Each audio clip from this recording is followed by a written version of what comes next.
Good afternoon everyone. आज मैं आपके बीच हूँ। हरियाणा की देसी मिठाई अपने हाथों से बनाकर लाए हैं एक स्टूडेंट की मदर अमित, जिसका सिलेक्शन हो गया है सीपीओ में एसआई की पोस्ट पर। तो सबसे पहले मैं आपको मिठाई दिखाती हूँ अपने हरियाणा की। ये देसी मिठाई है, परिमल सर के लिए इनकी माता जी ने बनाई है चूरमा। सर, आपकी सेहत का राज यही है क्या? अब तो बहुत सारे पेरेंट्स जो हैं वो चूरमा ही लेके आते हैं। बहुत दिनों से खाया ही नहीं था, मैं थोड़ा सा खाता हूँ। हाँ, नहीं, बनाया भी बहुत अच्छा है, मैंने भी चख लिया, बहुत बढ़िया चूरमा है। तू भी खा ले थोड़ा। मैंने तो खा लिया था क्लास में। देखो, जो बच्चे कहते हैं सर की सेहत का राज, तो ये माओ के हाथ का बना हुआ चूरमा और अमित की माता जी ने बनाया है। चलिए, थोड़ा तू भी खा ले। नहीं, मैंने तो खा लिया था, थोड़ा आप खा खाइए, ले। मैं बाद में खा लूँगी। तो हमारे बीच में आज कई सारे सिलेक्टेड स्टूडेंट्स हैं। अपने पेरेंट्स के साथ और अपने घर वालों के साथ एक एक करके मिलाती हूँ। मेरी तो मुलाकात होती रहती है। अपने आप में इन सब की कहानी एक एग्जाम्पल है। जब कभी कोई बच्चा निराशा के दौर से गुजरे तो वो इन कहानियों को सुन ले अगर, तो उसको फील होगा कि ये सब भी वही लोग हैं जो कभी असफलताओं के एक दौर से गुजरे हैं, लेकिन उस दौर में ये अपने आप को मजबूती के साथ आगे बढ़ाते रहे और फिर ये समाज के लिए एक एग्जाम्पल बन गए। आज ये अपनी घड़ियां लेने आए थे।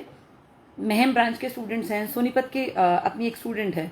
इन सब के जीवन में बहुत सारे एक उतार चढ़ाव इन्होंने देखे और फाइनली आज समाज की नज़रों में ये सब लोग काबिल हैं।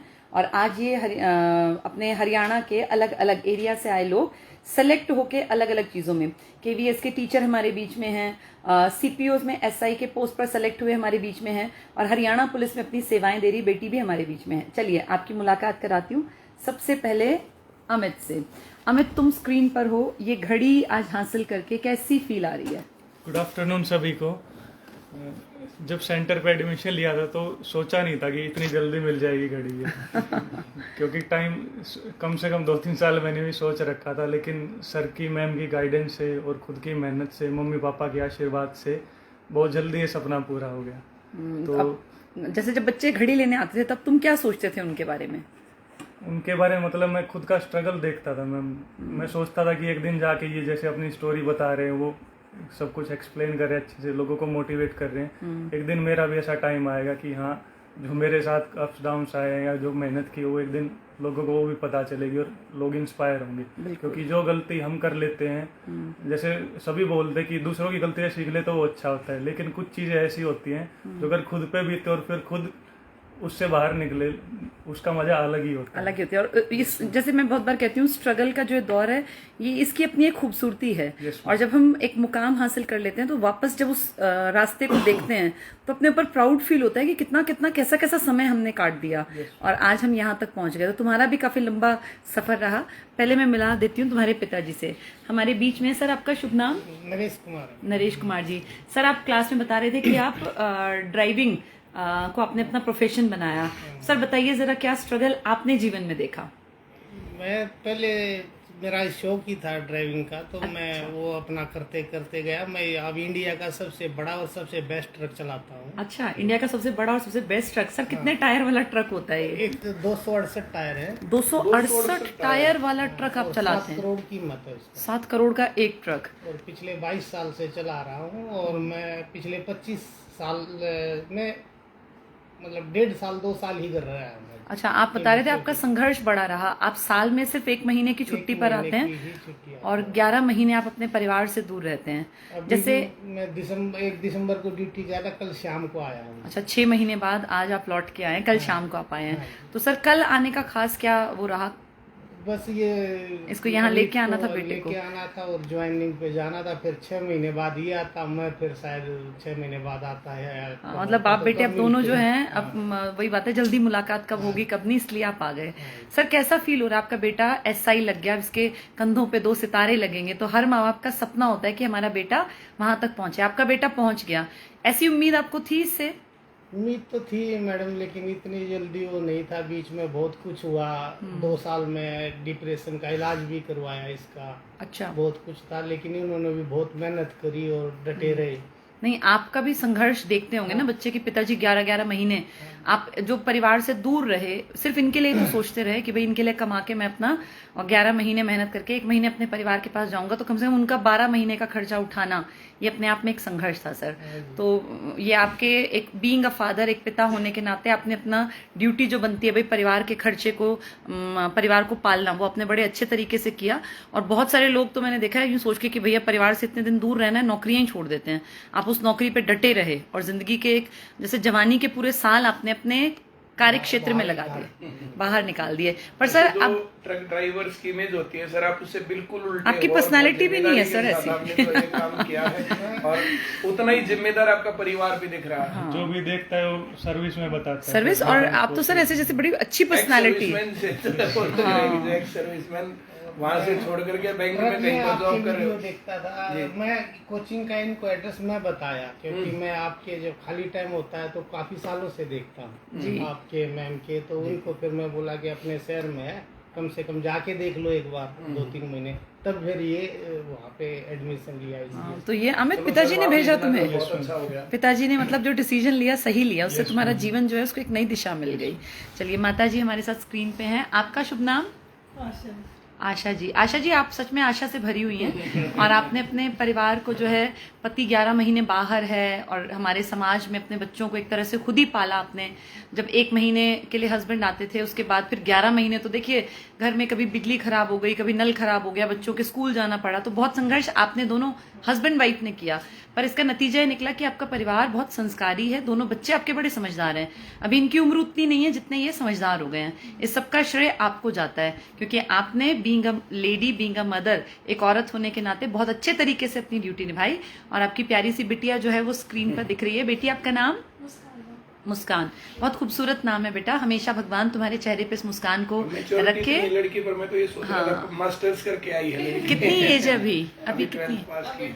अच्छा अभी 12 पास की है बेटी। बहुत बहुत सही रास्ते पे हो बेटा। जैसे भाई ने देखो अपना एक मुकाम हासिल किया, तुम और जल्दी अपने मुकाम तक पहुंचो। मेरी बहुत सारी दुआएं। पढ़ रही हो ना भी ICS में?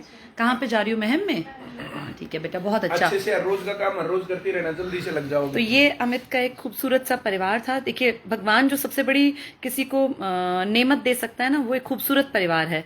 सर आप बहुत लकी हैं, आप बहुत ब्लेस्ड हैं, बहुत ही सुंदर खूबसूरत आपका परिवार है। आपके बच्चे सही रास्ते पर हैं, बहुत इमोशंस इनके अंदर हैं और आपने मेरी बीवी ने मेरा बहुत साथ दिया जी। हम 26-27 साल हो गए शादी को, हम आज तक एक दिन भी लड़े नहीं। सर आप रहे ही नहीं घर।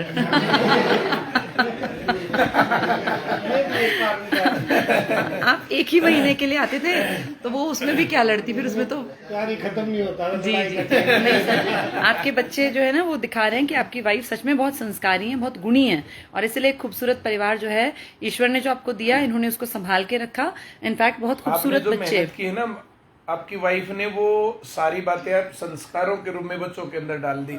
जो आपकी मेहनत है ना वो सफल है, वरना बहुत लोग बहुत मेहनत करते हैं, पीछे परिवार उतना बंधा हुआ नहीं मिल पाता है। आप जो है बिल्कुल लकी आदमी है, बहुत अच्छा जो है और मुझे लग रहा है। बहुत लोग तो ना सर अपने कमाऊ पति को या पिता को या भाई को ATM कार्ड मान लेते हैं कि बस वो हमारे खर्चे पूरा करता रहे। लेकिन इन बच्चों में जो संस्कार भरे, इन बच्चों के जो इमोशंस है ना सर, उसमें आपके पास ये खजाना है। जैसे ईश्वर का दिया सबसे बड़ा वरदान मान लीजिए, एक खूबसूरत परिवार है। इंसान क्या चाहता है भाई?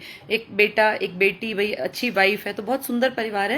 और भगवान करे आपके बच्चे और आगे तरक्की करें। जहां तक ये पहुंच गया अमित अब जीवन में और आगे बढ़ना। और बेटा खुश रहना है, सबसे इंपॉर्टेंट चीज है ना, खुश रहना। घर वालों को भी खुश रखना। हाँ चलो, बहुत अच्छा लगा बेटा और बात एक आधी करके। बार फेल वेल होना इतनी बड़ी बात नहीं होती है। वो जो है ना, वो एक लड़की उदास सी थी काफी ज्यादा, तो उससे पूछा क्या हुआ, बोला मेरे बस 99% आए हैं। तो 2-3 लड़के वहां पर खड़े थे, बोला थोड़ी तो शर्म कर, इतने में तो 3 लड़के पास हो जाते हैं। तो तेरे नंबर थे ना, उतने में तो हमारे जैसे 2 पास हो जाते हैं। 12वीं क्लास में हम लोग फेल हो गए थे एक बार। और कुछ नहीं बेटा, ये तो पार्ट ऑफ लाइफ है। अब कब जाना है, कब ज्वाइनिंग है? 15 तारीख को 15 तारीख को। कहाँ जाना है? जालंधर रिपोर्ट करने में। अच्छा, उसके बाद फिर सेंटर्स कहाँ भेजेंगे? सेंटर में तमिलनाडु में है, कोयम्बटूर में। अच्छा कोयम्बटूर तो ट्रेनिंग सेंटर है ना? Yes, ma'am, वो। हाँ चलो, अब बेटा जिंदगी का एक दूसरा फेज स्टार्ट हो गया। अब वहाँ की ट्रेनिंग को बहुत मजे से अपना जीना, थोड़ा हार्ड वर्क करोगे, लेकिन उससे भी कहीं ना कहीं पर्सनालिटी में निखार आएगा। और मैंने कल मेडिटेशन। परसों जो एक वीडियो लगाई थी, वो जो है कहाँ की थी वो लड़कियां, झज्जर की, कुछ अलग अलग वो लड़कियां हैं, वो ट्रेनिंग कर रही है वहाँ पर द्वारका में। तो ट्रेनिंग करते हुए मस्ती कर रही है, कभी झाड़ू से फेंक रही है, कभी कुछ कर रही है। तो बेटा हर जगह ऐसे एंजॉय करना उसको, ट्रेनिंग को एंजॉय करना। कुछ लोग वहाँ दुखी रहते हैं, कुछ लोग मजे करते हैं। तो चलो बड़ा अच्छा लगा हमें तुमसे कभी बात खुद बन रही है, कभी कुछ बन रही है। बोला हम ना सुधरेंगे थोड़ी और बिगड़ेगी, तो ऐसा गाना उस पर लगा रखा था। तो ये मस्ती बहुत इंपॉर्टेंट चीज है ना। और बेटा हमें तुम भी बहुत लकी हो, देखो अच्छे माँ बाप मिलना, एक अच्छा परिवार मिलना, बहुत सारी प्रॉब्लम्स में से ना परिवार ही हमें बाहर निकाल लेता है। तो बड़े ब्लेस्ड हो, तुम्हारे पिताजी ने देखो सही दिशा दी कि जाके 3-4 महीने पढ़ ले। उस सपोर्ट किया मैं, +2 के बाद 8 साल हो गए करीब, बहुत ज्यादा टाइम हो जाता है। लेकिन नहीं बेटा, अगर तू ध्यान से देखे कितनी एज हुई है अभी? एज तो 25 तो 25 बेटा कोई बहुत बड़ी उम्र नहीं है। और तुम अब ये लगा लो कि मेहनत अगर सही तरीके से देखें, जिसको कि भाई बिल्कुल जम के, तो तुमने 2-3 साल ही की है। तो उस हिसाब से ईश्वर ने सही समय पे तुम्हारी मेहनत का फल तुम तक पहुंचा दिया। बस अब खुश रहो और अपने ऊपर अपने आप को ब्लेस्ड फील करो कि 25 साल में 2 सितारे तुम्हारे कंधे पर लग गए। मोटी चीजें है ना, उनको भूल करके अब जो है एंजॉय करना सीख के, जो हाँ तो ऐसा ही है, ऐसा ही ऐसे फील क्या कर, अच्छा फील ऐसे कि मैं ऐसा ही लग गया चलो बहुत अच्छा लगा। चलिए नौकरी लग के जो फील गुड नहीं लिया तो फिर क्या मजा।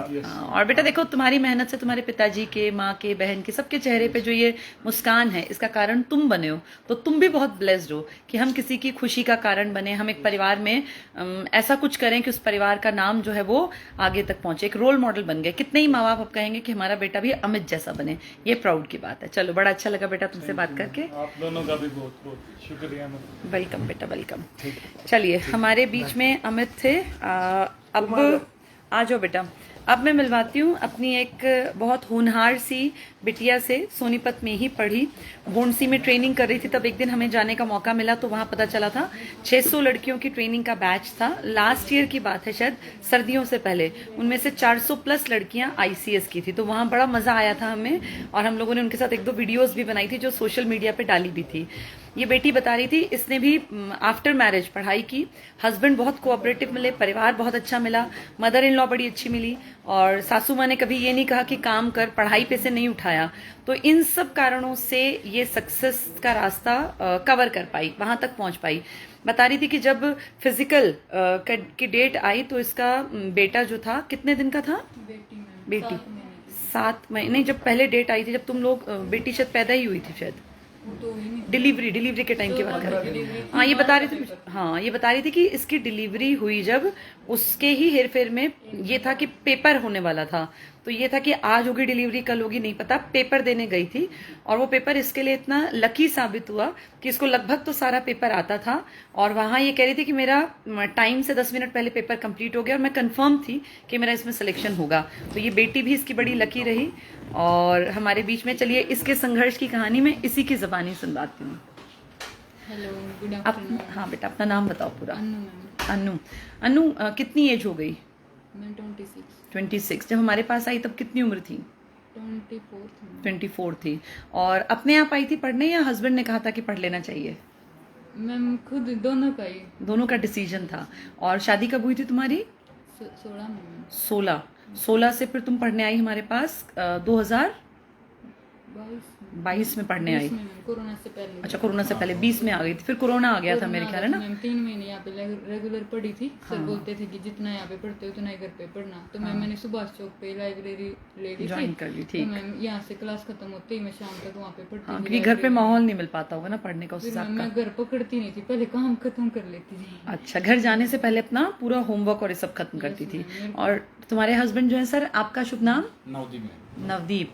आप सर किस डिपार्टमेंट में हैं? मैं बैंकिंग सेक्टर में हूँ। बैंकिंग सेक्टर में है। तो आपकी वाइफ लग गई सर पुलिस में, अब कैसा अब भी फील करते हैं? बहुत अच्छा फील करते हैं। अच्छा फील करते हैं सर। एक नौकरी पक्की हो गई, हाँ। जैसे एक परमानेंट हो और एक साइड बाय साइड चलते रहे, तो जिंदगी में ना थोड़ा स्टेबल फील करता है आदमी। उसके दिमाग से वो टेंशन हट जाती है कि एकदम से दिक्कत ना आ जाए। क्योंकि देखिए प्राइवेट सेक्टर में हम कितना भी बड़ा काम करें, एक डर, एक चिंता हमेशा लगी रहती है। गवर्नमेंट सेक्टर में एक की भी नौकरी पक्की हो तो फिर आदमी फ्री होके अपना कोई बड़ा काम भी शुरू कर सकता है। तो फिर बेटा कैसे संघर्ष रहा, बताओ क्या क्या किया? शादी के बाद क्या प्रॉब्लम्स आई तुम्हें? मैम जैसे मैं पढ़ती थी, मैंने कभी भी इनको ऑनलाइन के लिए बोला, रिचार्ज के लिए बोला, ऐप लेने के लिए बोला, ऑफलाइन कोचिंग के लिए, कॉलेज कहीं भी, मैम इन्होंने मना नहीं किया। लेकिन मैंने पढ़ाई तो मैंने करनी थी। फिर मैंने वो अपना पूरा बेस्ट दिया मैम। उसमें मेरे 3 जगह सिलेक्शन हो गई थी। 3 जगह सिलेक्शन हुए, किस किस में? हरियाणा पुलिस में 2 तो टेस्ट यहाँ पे क्लियर थे मैम, एक तो दुर्गा शक्ति और एक अच्छा। Female constable. फिर तुमने ज्वाइन क्या किया? दुर्गा शक्ति ज्वाइन कर लिया, Yes, ठीक। मैम। उसमें भी मैम फाइनल सिलेक्शन था और मैम एसआई में मैं रह गई थी। एसआई में कितने मार्क्स से रह गई थी? 0.5 से रह 0.5 से रह गई थी। कोई नहीं बेटा, तैयारी करती रहे, ईश्वर ने चाहा तो आगे एसआई में हो जाएगा। ये मिल गई ना, एक जगह स्टैंड बन गया, अब आगे बढ़ने में दिक्कत नहीं आएगी। और बता रही थी तुम जब मेरे ख्याल डिलीवरी होने वाली थी उसी टाइम पे पेपर हुआ था। Yes, ma'am. 12 को मेरा एग्जाम था और 14 की डिलीवरी थी। अच्छा, 12 का एग्जाम था और 14 की डिलीवरी थी। तो तुम्हारी बेटी बड़ी किस्मत वाली है बेटा, तुम्हारे लिए जो है नौकरी लेकर आई थी वो। और फिर उसके फिजिकल में कैसे क्या दिक्कत रही, क्या बता रही थी? जैसे मैम मैं उसके वो जब वो 20 दिन की थी ना, उसी दिन हमारा फिजिकल मेजरमेंट टेस्ट था। तो मैम हम वहाँ पे गए तो पहले हाइट मेजरमेंट होती थी हमारी, तो उन्होंने पता चल गया कि 20 मेरे को मैम उन्होंने पूरा कोऑपरेट किया। मेरे को 2 लेडी बाउंसर मिली मैम, एक ने गुड़िया पकड़ी, एक ने मेरे डॉक्यूमेंट। अच्छा। फिर मैं गई तो मैम वहाँ पे बहुत लंबी लाइन लगी हुई थी, लेकिन है ना मेरा सबसे पहले नंबर आ गया।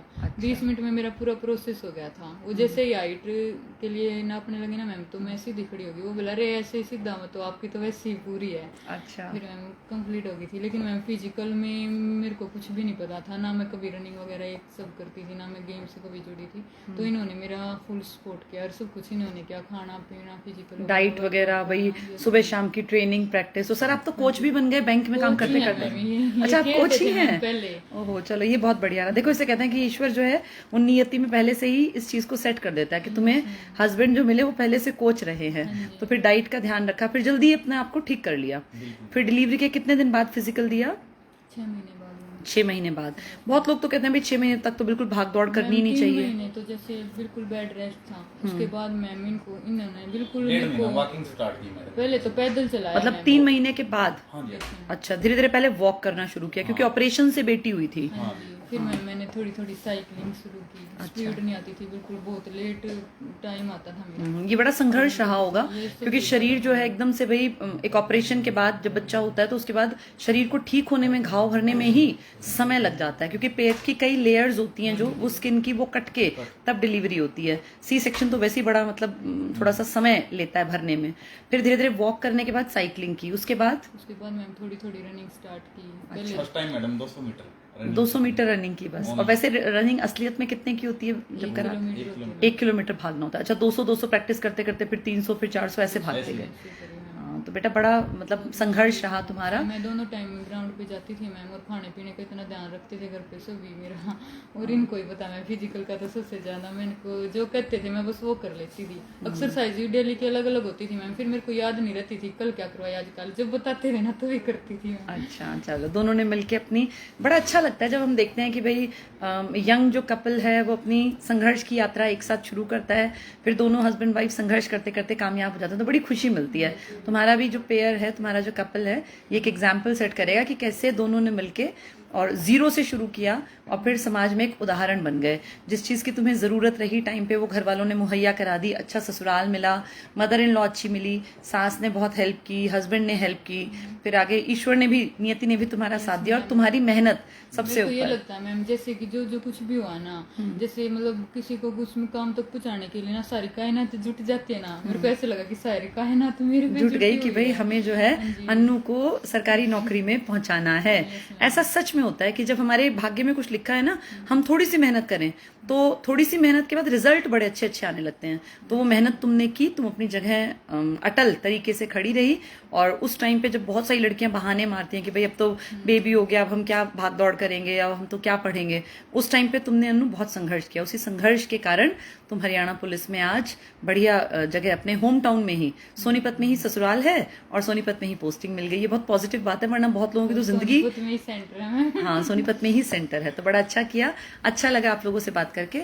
चलो घड़ी, 2 बहन भाई है मैम। अच्छा, मेरे 2 भाई भी आर्मी में है, तो मेरे को ये था कि इसको बेल्ट की जो मिल गई मेरे को भी बेल्ट में ही जाना है। अच्छा पिताजी क्या करते हैं? आर्मी में थे। वो भी आर्मी में है। तो इसका मतलब बैकग्राउंड से ही तुम्हारे मन में इच्छा थी कि बेल्ट की नौकरी करनी है और ईश्वर ने भी तुम्हारा साथ दिया ये वो बेल्ट मेरे की से नौकरी। छोटे हैं तो वो मेरे से पहले जो लग गए थे। अच्छा। फिर मेरी मम्मी मेरे को कहती थी ये लग गया, तो नहीं लग गया तक। चलो अब तुम भी लग गई। इस घड़ी का सपना तुम देखती थी अन्नू? यस मैम, ये घड़ी का सपना मेरा ये था कि मैं ना क्वार्टर पे सारा सामान शिफ्ट कर लिया है। अच्छा। और मैं घड़ी नहीं लेके आई। मैंने सोचा घड़ी तो मैं इसी ICSE लेके आऊंगी। बहुत बढ़िया, मतलब सारा सामान तुमने खरीद लिया अपने घर का, जो क्वार्टर यही सोनीपत के इसमें पुलिस लाइन में मिल गया, तो उसके लिए फिर घड़ी जो है तुम्हें यहाँ से मिल गई।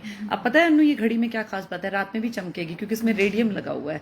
तो बहुत बहुत मुबारक हो बेटा, और अब आगे अपनी और तैयारी करती रहो। ईश्वर ने चाहा तो SI में जो तुम पॉइंट 5 से रह गई थी वो भी तुम कवर कर जाओगी। चलो बड़ा अच्छा मैं लगा। आपको बहुत सारा धन्यवाद कहना चाहती हूँ ICS कोचिंग सेंटर का, प्रेमल सर, बबीता मैम, जितनी भी नेगेटिव बातें होती सारी बातें आप बताते मैम कि अब यहाँ पे नहीं पढ़ सकते तो आप ऑनलाइन पढ़ लो। ये तक मैं सोचती मैम कहाँ से पढ़ूँ। प्रेमल सर ने एक दिन स्टडी मंत्र एजुकेशन ऐप है, सुनील गुरा सर हमारे सब इंस्पेक्टर सर, उनके साथ वीडियो डाली, तो मैंने सोचा कि इन्हीं से ऑनलाइन ले लेती हूँ। फिर मैम वो भी पुलिस में थे तो मैंने सोचा मेरे को भी पुलिस की तैयारी करनी है। फिर मैंने सर से तैयारी की। सर भी आपके बहुत अच्छे बड़े फैन है मैम, कई बार जैसे बात होती है तो कहते हैं बबीता मैम आपसे मिलने भी आई होंगी। हाँ हाँ, वो हमारे पास शायद अपने बुक के प्रमोशन के लिए भी आए थे। चलो बहुत अच्छा लगा अनु। बहुत हेल्प मिली मैम, और HSSC ने भी, आपने भी, घर वालों ने भी बहुत सपोर्ट किया। सब लोग, वही तुम्हारी बात है कि सब मिलके जब पूरी कायनात कोशिश करती है तो आपकी मेहनत एक दिन रंग ले ही और आती है। मैं मैम आपको अपनी मम्मी और मदर इन लॉ और आपको तीनों को अपनी गुरु मानती हूँ। थैंक यू बेटा, और मैं थैंक सोचती हूँ कि आप एक बार हमारे घर पे आए। मैं ज़रूर आऊँगी। और पुलिस लाइन में जिस दिन तुम बुलाओगी ना, उस दिन जिस दिन तुम्हारी छुट्टी होगी तुम सर को मैसेज कर देना, हम ज़रूर पहुँचेंगे। चलो बहुत अच्छा लगा बेटा बात करके तुमसे। ठीक है, ठीक है सर। तो हमारे बीच में अमित की कहानी आपने सुनी, कितना खूबसूरत परिवार उसको ईश्वर ने दिया। उसके पिताजी जो साल के 11 महीने परिवार से अलग रहते हैं, 1 महीने अपने बच्चों के पास आते हैं। उसकी माताजी का संघर्ष आपने देखा। छोटी सिस्टर है जो भाई को देख के ट्रैक पे कि भाई मैं भी ICS में पढ़ लूँ। तो अभी आप मिले अन्नू से, जिसने देखिए संघर्ष किया, कैसे बेटा ये बेटी जब होने वाली थी उससे 2 दिन पहले तक, जब डिलीवरी से 2 दिन पहले कितने मुश्किल टाइम होता है, कोई भी लेडी इस बात को समझ सकती है। और वो जो अपना पेपर देख के आई, फिर C सेक्शन से, ऑपरेशन से बेटी का जन्म हुआ, और फिर उसके 6 महीने के अंदर उन्होंने अपने भाग दौड़ शुरू कर दी, फिजिकली फिट हुई। हस्बैंड ने उनके एज कोच काम किया, उनकी डाइट का पूरा प्लान बनाया। तो ये जीवन के ना संघर्ष होते हैं, और ये संघर्ष बहुत खूबसूरत लगते हैं जब सक्सेस आपके हाथ में आ जाती है। चलिए, हमारे बीच में एक और स्टूडेंट है हमारे, जिन्होंने बहुत मेहनत की, जिनके पिताजी माताजी गांव के परिवेश से निकल के आज वो बहुत काबिल बच्चे, जो प्रतिभाशाली बच्चे हैं, केंद्रीय विद्यालय में जो पढ़ते हैं, उनको अपनी सेवाएं दे रहे हैं। और TGT मैथमेटिक्स हैं, तो बच्चों को मैथ्स का जो डर है, जो फोबिया है, उसको निकालने का ये काम कर रहे हैं। तो इनके संघर्ष की कहानी इन्हीं की ज़बानी जानते हैं। जी सर, आप स्क्रीन पे हैं। Good afternoon everyone. मैंने इधर ICS से 1 ही साल तैयारी की थी, और उसी में मैंने एक नहीं बहुत सारे एग्ज़ाम्स जो हैं वो क्वालिफाई किए हैं। अभी फिलहाल में सर आप कहाँ पोस्टेड हैं? मैम फ़िलहाल मेरा केंद्रीय विद्यालय हासन है, बेंगलोर से। हासन में तो MCF है ना, मास्टर कंट्रोल फैसिलिटी के लिए फेमस है शायद वो हासन। वो पता नहीं मैम। अभी नहीं पता। आप कब गए हैं वहाँ पर? मैं दिसंबर में गया था। अच्छा, अभी आप वहाँ घूमे नहीं होंगे फिर अभी ना, अब छुट्टियों में आ गए हैं आप। मेरे ख्याल 3-4 महीने ही काम किया अभी। हासन का सर मेन फेमस है MCF, मास्टर कंट्रोल फैसिलिटी बताते हैं वहाँ पर। अच्छा, कैसा अनुभव रहा सर आपका? बच्चों को पढ़ाते समय क्या फील किया आपने? मैम बहुत अच्छा अनुभव जो है वो मेरा रहा। स्टार्टिंग से टीचिंग का मेरे को इतना एक्सपीरियंस नहीं था, लेकिन जो कॉन्फिडेंस था उसके दम पे जो है वो हो कर्नाटका के बच्चे मेरे ख्याल ये तो इंग्लिश बोलते होंगे ज्यादातर। इंग्लिश। अपने हरियाणवी का तो कोई मेरे ख्याल नहीं होगा, कोई बच्चा नहीं है हरियाणा का। वैसे हरियाणा के जो फौजी बंधु होते हैं उनके बच्चे तो खैर पढ़ते होते हैं, पर वहाँ ज्यादा क्राउड वैसा है। तो ये जो KBS के बच्चे हैं सर, ये किस हिसाब से आपको अलग लगे? अलग मैम इसलिए है क्योंकि ऑल इंडिया से जो है एक क्लास में ऑल इंडिया के बच्चे बैठते हैं क्लास के अंदर। कोई महाराष्ट्र से है, कोई बिहार से है, कोई हरियाणा से भी है। क्लास के अंदर ये डाइवर्सिटी है कि ऑल इंडिया से जो बच्चे हैं वो आपके सामने बैठे हैं क्लास के अंदर। ये एक खूबसूरती है मैम। और पढ़ाने में सर मजा आ रहा है? बिल्कुल मैम। मैथ्स टफ नहीं लगता बच्चों को? नहीं मैम। आप मैथ्स पढ़ाते टाइम फिर कैसी ट्रिक्स पढ़ाते हैं बच्चों को? मैम जो है इधर आके हमने जो है कोई चीज़ है वो क्यों है, जैसे कि टेबल्स हमने, जैसे कि बेसिक्स में बहुत सारी चीज़ें इतनी सिखाई जाती हैं। 1 वीक के अंदर जो क्रश जो है ना वो दे दिया जाता है इधर। अगर जब आप ICS में पढ़े थे? Yes ma'am. जैसे इस पढ़ाई का आप यूज कर रहे हैं सर बच्चों के लिए? हाँ बिल्कुल मैम, इसी का तो यूज कर रहे हैं। इसी के यूज के कारण जो है हम आगे जो है अपने बच्चे पूछते हैं कि सर ये चीज़ है तो ये क्यों है। हाँ। तो उसका रीज़न मुझे इधर से मिलता है मैम। कुछ भी है, जैसे कि एडिशन है, जैसे कि सर ने बताया, हमें पहले नहीं बताता। सब्ट्रैक्शन है, टेबल्स हैं, ये जैसे कि बच्चे पूछे तो हम बताते हैं। जैसे कि फर्स्ट डे क्लास हुई तो मैंने इसी के बारे में बच्चों को बताया, बच्चों से पूछा, जैसे कि सर बताते हैं। तो मतलब मज़ा आ रहा है इस प्रोफेशन में। बिल्कुल, और टीजीटी मैथमेटिक्स आप लग गए हैं सर, सैलरी भी बहुत अच्छी है।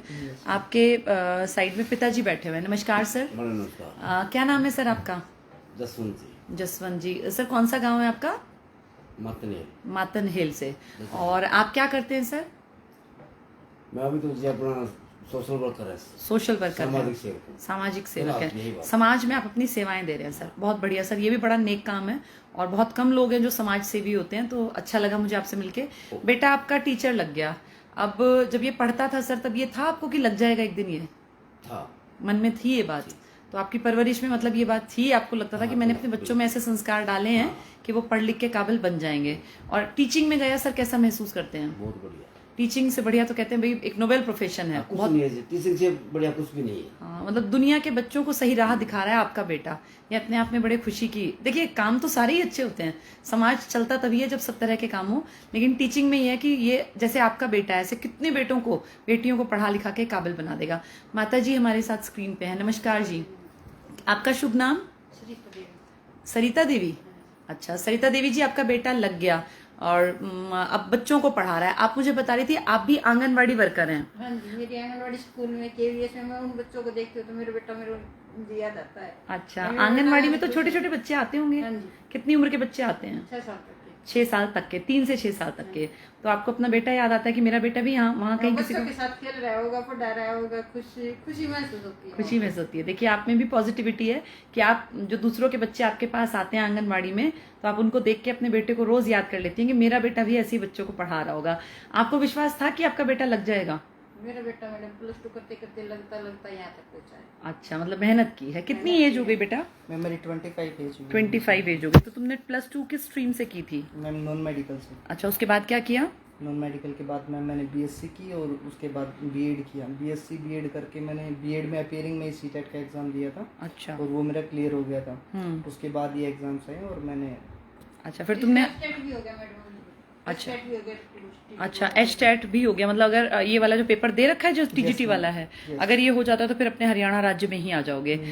नहीं, वहीं रहोगे? खुशी मिलती है। अच्छा, केंद्रीय विद्यालय में हाँ जी, ही? वहाँ तो आपका बेटा आपसे दूर है, इतना दूर कर्नाटका में, आपको कोई दिक्कत नहीं है? कोई दिक्कत नहीं मैडम। अच्छा, बड़ी अच्छी बात है भाई, ब्रॉड बच्चों के माइंड। साथ रह के बच्चों जैसे बन जाना, वहाँ खेलना। वैसे अच्छी बात है, जैसे अपने राज्य में ही हमेशा रहोगे तो सिर्फ हरियाणा के ही लोगों को पढ़ाओगे, वहां तुम्हें डाइवर्सिटी मिलेगी, अलग अलग कास्ट के, रिलीजन के, हर तरह के बच्चे मिलेंगे, तो उनमें एक अलग बस ये है भाई घर से दूर तो रहोगे, लेकिन ठीक है जहाँ काम कर रहे हैं उसी को अपना घर बना लें, वो भी बहुत अच्छी चीज है। देश की भी बंधाओं का पता लगता है। जी जी। अच्छा, तुम्हारे पिताजी भी तो समाज सेवी हैं, तो माता जी पे भी असर है, माता जी भी जो है समाज की सेवा में विश्वास करती हैं। जी। आज इन बच्चों के लिए तो मेरे को जो गेस्ट टीचर लगा रहे थे हरियाणा में। अच्छा। वो टाइम था कोई, जी जी जी जब 9th में था ये जी। मैं ख्याल में 8वीं में थी। अच्छा। एक और छोटा है। मुझे आंगनबाड़ी सुबह चली जाती है और मैं चला जाऊंगा गुड़गांव। महीने में एक भाऊंगा। बच्चों को कौन संभालेगा? इनको कौन संभालेगा? बिल्कुल। और जी उस एज को, उस बात को, उस समय को देखते हुए मैंने इन बच्चों के लिए उस समय को भी त्याग दिया। वो इनकी परवरिश। अच्छा, आपको नौकरी मिल रही थी लेकिन ये बच्चे जो है जवानी की तरफ बढ़ रहे थे, 9वीं में, 8वीं में। अब मम्मी इनकी सुबह जाती होंगी तो घर में संभालने वाला कोई था नहीं, इस करके आपने वो नौकरी छोड़ दी। अब वो गेस्ट फैकल्टी की थी, परमानेंट तो थी नहीं। हाँ हाँ हाँ। वो गेस्ट नहीं सर, ये भी एक तरह का त्याग ही किया आपने कि भी बच्चे जो है सही रास्ते पे रहे, तो ईश्वर ने देखिए आपके बच्चों को सही मार्ग दिखा दिया और 25 साल में जो है टीजीटी मैथमेटिक्स कर्नाटका के हासन में हो। और बहुत सारी दुआएं बेटा, भगवान करे तुम और आगे बढ़ो। वैसे तो तुम बहुत अच्छी पोस्ट पे ऑलरेडी हो, अब अगला क्या टारगेट बना लिया है? अभी मैम मास्टर्स करेंगे, मास्टर्स के बाद फिर उसी में पीजीटी के लिए ट्राई करेंगे, आगे फिर वाइस प्रिंसिपल। हाँ, बस प्रिंसिपल। ठीक है बेटा, वो अपनी अपनी लाइन में आगे बढ़ते रहोगे और कुछ भी नहीं मिलेगा तो जहाँ अभी हो, ये भी बहुत अच्छी पोस्ट है, बहुत पता नहीं कितने हजारों लाखों लोगों का सपना है वो जो तुमने अचीव कर लिया 25 साल में। चलो, बहुत अच्छा लगा सर, आपसे मिलकर भी बड़ा अच्छा लगा। और समाज सेवा आप ऐसे ही करते रहें, समाज की भलाई करना भी अपने आप में एक बड़ा काम है।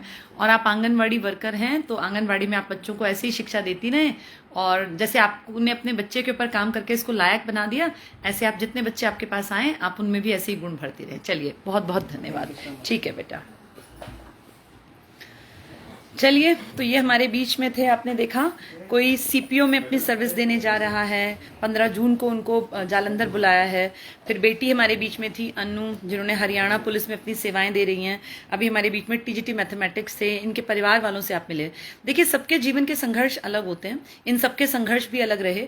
अन्नू की लाइफ का अलग संघर्ष था, अमित की लाइफ का अलग संघर्ष था। आपका नाम सर? रोहित की लाइफ का अलग संघर्ष था। जैसे रोहित की माताजी वर्किंग थी, तो पिताजी को उस टाइम पे गेस्ट टीचर की नौकरी मिल रही थी, लेकिन उन्होंने वो नहीं की ताकि अपने बच्चों के पास रह पाएं। और इनके ऊपर थोड़ा सा देखिए, हर परिवार में ना एक समय आता है जब अपने बच्चों पे थोड़ा सा ज्यादा ध्यान देना होता है। ध्यान का मतलब पढ़ाना नहीं है। कोई भी बिना पढ़े लिखे माँ बाप भी अपने बच्चों में संस्कार भर सकते हैं। एक टाइम पे परिवार को संभालना सबसे जरूरी होता है। और मैंने देखा है कि जो आदमी अपने जिंदगी में सही डिसीजन ले लेते हैं ना, उनकी औलाद लगभग लोगों की काबिल भी बन जाती है। तो बड़ा अच्छा लगता है ऐसे लोगों से मिलके। इन सब ने अपनी जिंदगी के संघर्षों की कहानी आप सबके बीच में इसलिए रखी क्योंकि जब जब जिसकी जिंदगी में संघर्ष का दौर आता है, उसे लगता है कि मैं अकेला हूं। ये कहानियां तब काम आती हैं जब वो इन कहानियों से याद करते हैं कि यार, हमारे जैसे तो बहुत लोग थे। अमित ने जीवन में संघर्ष किया, अन्नू ने संघर्ष किया, रोहित ना बेटा, रोहित ने संघर्ष किया। तो ऐसे बहुत सारी कहानियां हैं। हर इंसान की जिंदगी में ना कभी ऐसा दौर आता है जब वो नेगेटिव हो जाता है, जब उसे लगता है कि यार जिंदगी में कुछ नहीं है, सब कुछ खत्म है। लेकिन फिर कैसे उस दौर से निकल के ये निखर जाते हैं और इनकी चमक, जैसे एक हीरा कहीं भी आप दबा लेंगे उसकी चमक बरकरार रहती है। ऐसे ही जिंदगी है। जो अपनी जिंदगी में संघर्षों से जूझते आगे बढ़ता है, उसकी जिंदगी में एक चमक पैदा हो जाती है, उसकी पर्सनालिटी में एक अलग ही इफेक्ट आ जाता है, और जो फिर कहीं किसी भी काल कोठरी में भी चमक के बाहर आ जाता है। तो ये सब संघर्ष की वो दास्तानें थी जिनको आप अपने किसी भी खराब टाइम में याद करके और एक मोटिवेशन ले सकते हैं और इंस्पिरेशन लेके आगे बढ़ सकते हैं। तो खुश रहिए, मुस्कुराते रहिए, अच्छे लोगों के साथ जुड़ के रहिए। जो लोग नेगेटिव हैं, जो लोग पढ़ाई लिखाई से हटके अलग रास्ता कि भैया नशे की तरफ चल पड़ते हैं, गलत रास्ता पकड़ लेते हैं, ऐसे लोगों का त्याग कर दीजिए और जिंदगी में अच्छे लोगों का साथ पकड़िए जो आप में पॉजिटिविटी भरे, आपकी जिंदगी को बेहतरीन रास्ते पे ले जाने की आपके साथ बातचीत करें और अपनी जिंदगी को भी बेहतर बनाने का प्लान करें। क्योंकि जैसे यार दोस्तों में हम उठते बैठते हैं, फाइनली हमारी पर्सनैलिटी भी वैसी हो जाती है। तो आज के लिए इतना ही।